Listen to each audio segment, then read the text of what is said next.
Our top story tonight, the federal government is considering opening up Bristol Bay to offshore oil and gas leasing, something that has energy companies very eager and environmental groups up in arms tonight. Today, both sides got a chance to tell their side of the offshore drilling story, and CBS 11's Andrea Gusty is following this one for us. Andrea, I guess this was an effort to find some common ground? It definitely was, Matt and Laura. The issue of offshore drilling in Bristol Bay has had those against it and those for it at each other's throats over the drilling for decades.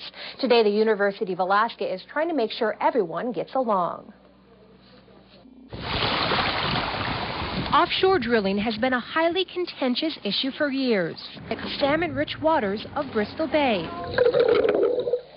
Some say one of the negative impacts could be an offshore oil spill in the region. We depend on the water, the ocean for our food. Without our food, we are nothing.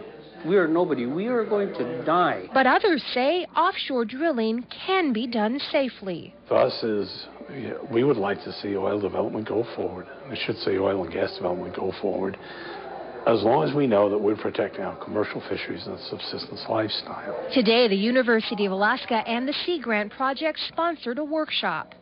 The aim is to bring both sides together to set the record straight. What we're trying to do is to get both groups to sit in one room and talk to each other about what the issues are. And by doing that, we think that is a better way to have a dialogue and help provide information to the public and to the decision makers. Very important shell, but we're just one of many participants here to sort of find out what's on people's minds. What are their concerns? Let's address those now when we still have some time. But not everyone agrees the Energy and Fisheries Workshop should even be going on. A group of Bristol Bay residents and subsistence fishermen say the workshop's premise is all off.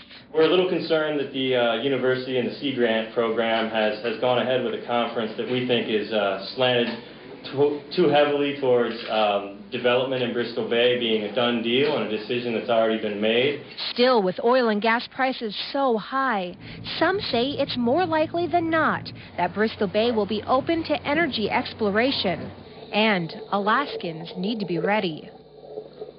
The Energy and Fisheries Workshop continues tomorrow at the Downtown Marriott here in Anchorage. Now, it is open to the public. Organizers hope after tomorrow, both sides of the offshore drilling debate will have a clearer picture of where the other is coming from. Laura? Andrew, I'm curious, how did the University of Alaska get involved in this issue?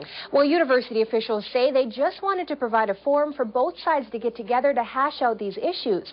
But some Bristol Bay residents say actually this is part of the university's partnership with Shell. They say because the University of Alaska is state-funded, they have a vested interest in resource development. Now, the head of the university's School of Fisheries and Ocean Sciences says no matter where their funding may come from, the university will still only do research based on science and will stay neutral in this matter. All right, that's CBS 11's Andrea Gusty reporting for us tonight.